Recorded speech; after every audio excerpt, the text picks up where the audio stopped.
আসসালামু আলাইকুম রহমতুল্লাহ। আজকে আমরা উপস্থিত হয়েছি আটকবর নাটুদা বাজার, দামুড়হুদা, চুয়াডাঙ্গা।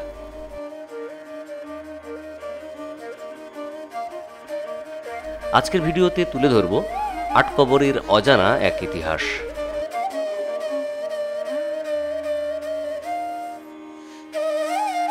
আর সম্পূর্ণ ভ্রমণ জুড়ে আপনাদের সাথে আছি আমি আলিমুর রেজা, ফ্ল্যাংবার্ড চ্যানেলের পক্ষ থেকে।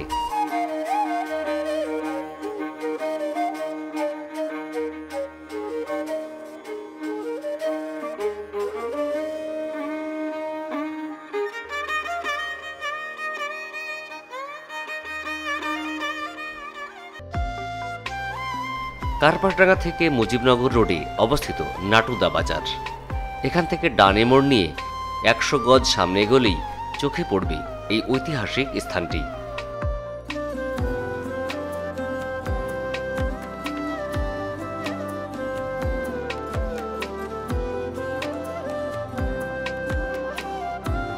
চুয়াডাঙ্গা জেলার দামুড়হুদা উপজেলার জগন্নাথপুরে অবস্থিত আটকবর।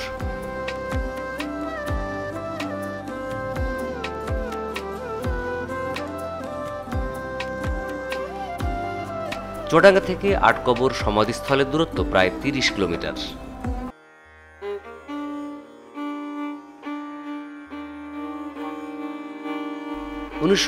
সালের মুক্তিযুদ্ধে শহীদের স্মৃতি বিজড়িত একটি ঐতিহাসিক স্থান এটি।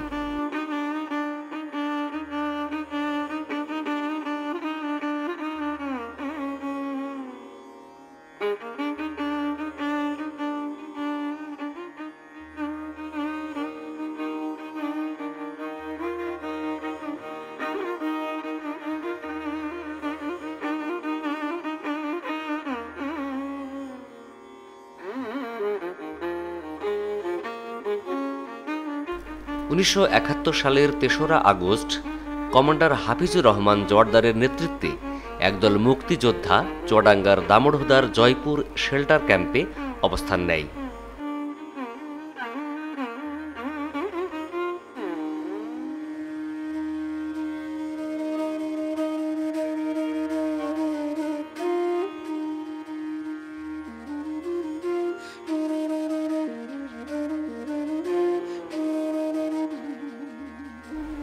সকালবেলা পাকিস্তান মুসলিম লীগের দালাল কুবাত খা তার পরিকল্পনা অনুযায়ী মুক্তিযোদ্ধাদের ক্যাম্পে খবর পাঠায় রাজাকারেরা নাটুদা, জগন্নাথপুর এবং আশপাশের জমির পাকা ধান কেটে নিয়ে গেছে।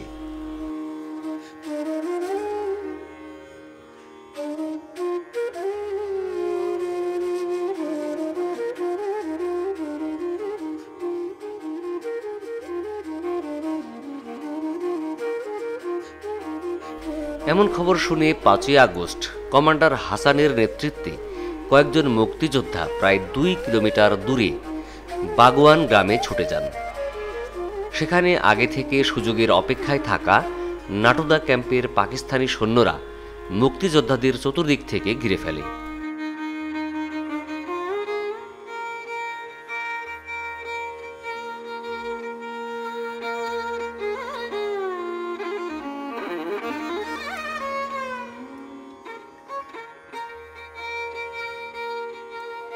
তখন মুক্তিযোদ্ধাদের সাথে পাকিস্তানি সৈন্যদের সম্মুখ যুদ্ধে 8 জন বীর মুক্তিযোদ্ধা শাহাদত বরণ করেন।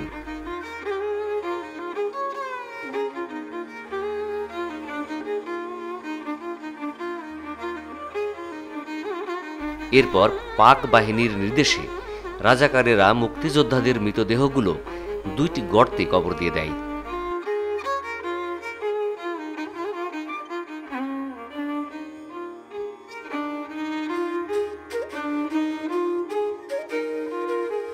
মুক্তিযুদ্ধের এই সমাধিস্থল স্থানীয় মানুষের কাছে আটকবর হিসেবে পরিচিত।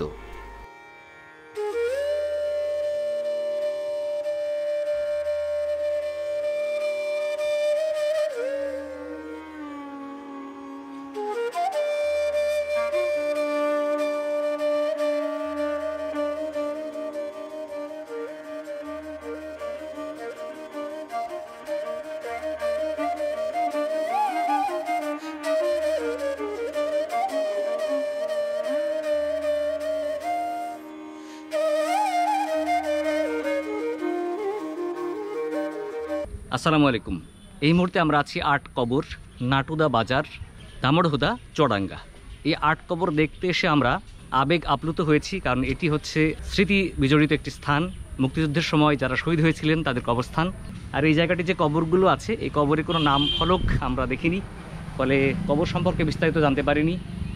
তাছাড়া এখানে একটা স্মৃতি কমপ্লেক্স রয়েছে যেটি বন্ধ, তালাবদ্ধ, এবং এই স্মৃতি কমপ্লেক্স কবে খোলা হয় কবে বন্ধ থাকে আমরা জানি না। দায়িত্বশীল কাউকে আমরা এখানে পাইনি কোনো তথ্য নেওয়ার জন্যে।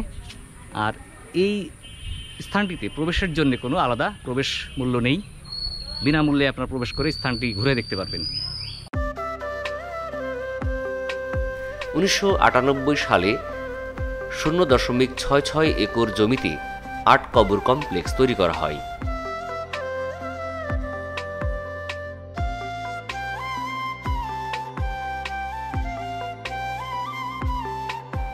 আটজন শহীদ মুক্তিযোদ্ধা হলেন খালেদ সাইফুদ্দিন তারেক, পোড়াদা, কুষ্টিয়া;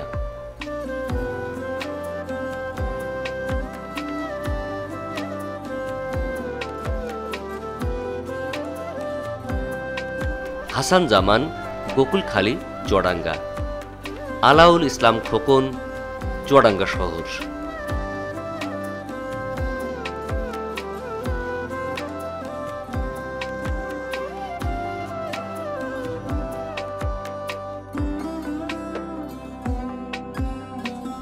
রশন আলম, আলমডাঙ্গা, চুয়াডাঙ্গা; রবিউল ইসলাম, মোমিনপুর, চুয়াডাঙ্গা; আবুল কাশেম, চুয়াডাঙ্গা শহর;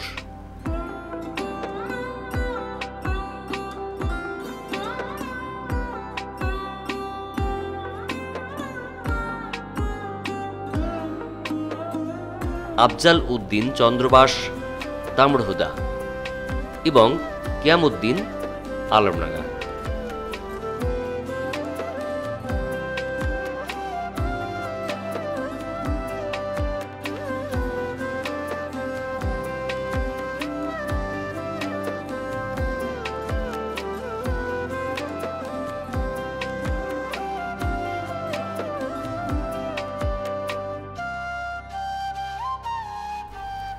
মুক্তিযুদ্ধের স্মৃতি বিজড়িত আটকবর আসতে হলে প্রথমে চুয়াডাঙ্গা শহরে আসতে হবে। তারপর চুয়াডাঙ্গা শহর থেকে সরাসরি বাস বা অটোতে চড়ে আটকবরে আসা যায়। আর আমরা এসেছি মোটর বাইকে চেপে।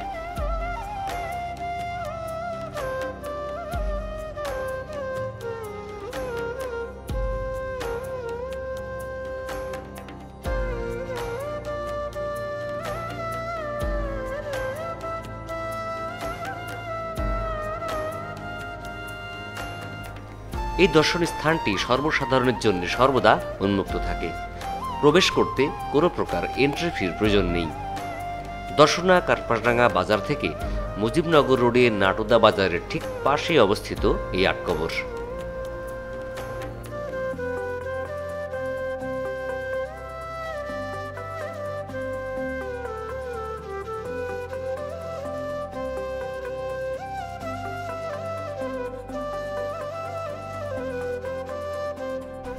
আটকবর কমপ্লেক্সে মুক্তিযোদ্ধাদের সমাধি ছাড়াও আরও আছে গ্রন্থাগার, মুক্ত মঞ্চ ও একটি দোতলা ভবন।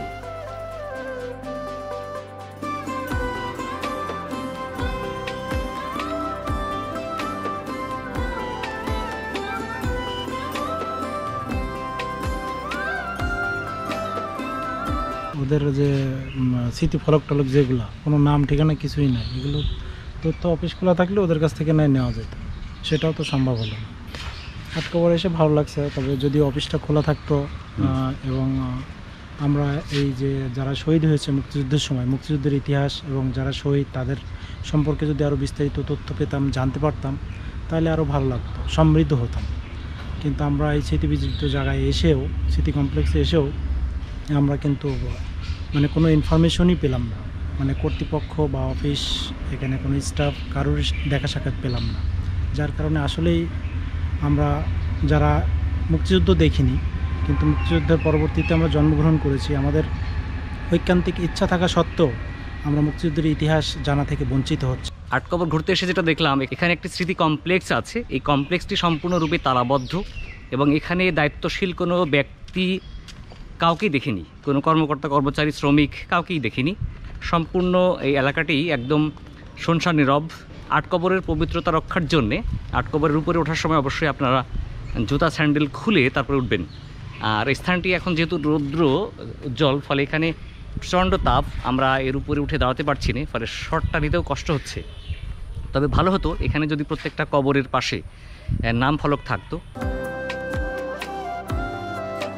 অবশেষে আমরা কমপ্লেক্সের কেয়ারটেকারের দেখা পেলাম।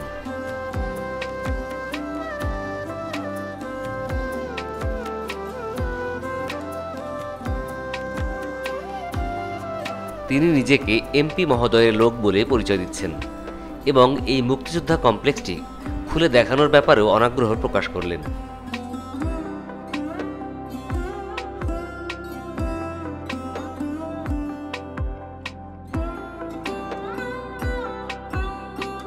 অবশেষে আমাদের নিজেদের পরিচয় দেবার পর কমপ্লেক্সটি খুলে এবং ঘুরে দেখাতে সহযোগিতা করলেন।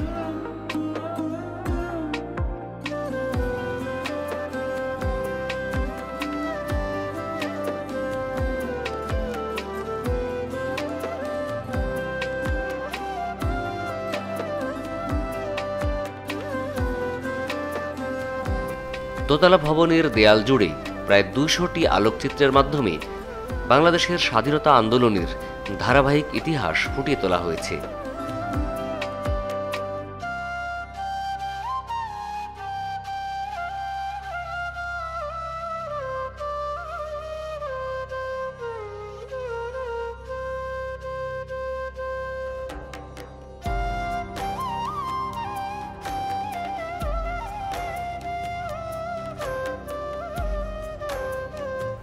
আর মুক্তিযুদ্ধ নিয়ে গবেষণা করতে চাইলে যে কেউ এখানে থাকার আবাসিক সুবিধাও নিতে পারবেন।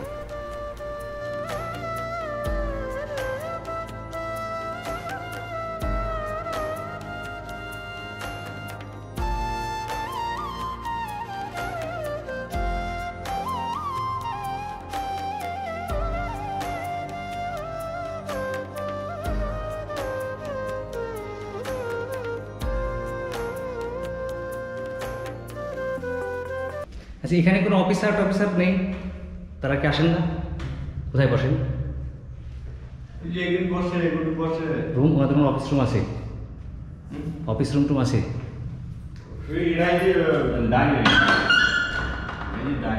এটা ডাইনিং রুম, খাওয়া দাওয়ার। আর অফিসারদের বসার রুম এখানেই বসে, আর ওইখানে মিটিং হয়। জি। আপনার নাম কি? আমার নাম এসারউদ্দিন। এসারউদ্দিন। কি পদে আপনি এখানে আছেন? এইসব দেখাশোনা করছে ফুল বাগানে। কেয়ারটেকার? জি। মানে এখানে চাকরিজীবী? জি। আর আপনাদের যারা সরকারি চাকরিজীবী, ওরা এখানে যারা কাজ করে অফিসার লেভেলের, ওরা কোন সময় মধ্যে পাওয়া যায়? এই সময়ই আসে, শুক্রবার শনিবার দিন বেশি আসে। অন্যদিন আসে না একটা? না না না। ওনারা কোথায় বসেন ওনারা? এই একই ঘরেই বসে। এই ঘরেই বসে। তারপরে এখানে দায়িত্বশীল কর্মকর্তারাও আছেন? আছে। অবশেষে আমরা এই কমপ্লেক্সের একজন কর্মচারীকে পেলাম। উনি আমাদেরকে দরজাটা খুলে ভিতরের কিছু অংশ দেখালেন। এখানে অনেকগুলো মুক্তিযুদ্ধের স্মৃতি বিজড়িত কিছু সংগ্রহশালা এবং স্থির চিত্র আছে, ওগুলো আমরা দেখলাম। আর দায়িত্বশীল যারা কর্মকর্তা আছেন, হয়তো আছেন, উনি যেটা বললেন, তাদেরকে কাউকে দেখিনি, জানি না তারা কখন কোন দিন আসেন।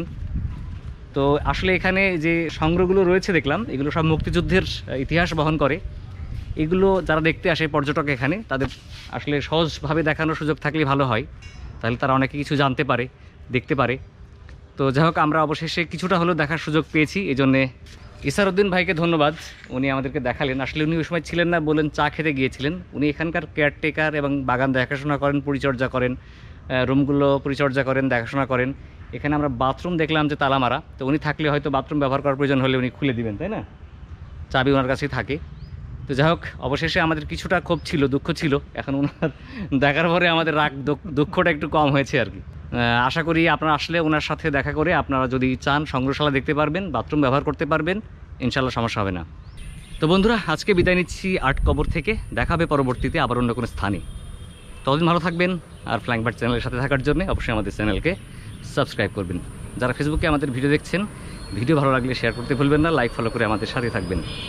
আল্লাহ হাফিজ, আসসালামু আলাইকুম। রহমতুল্লাহ।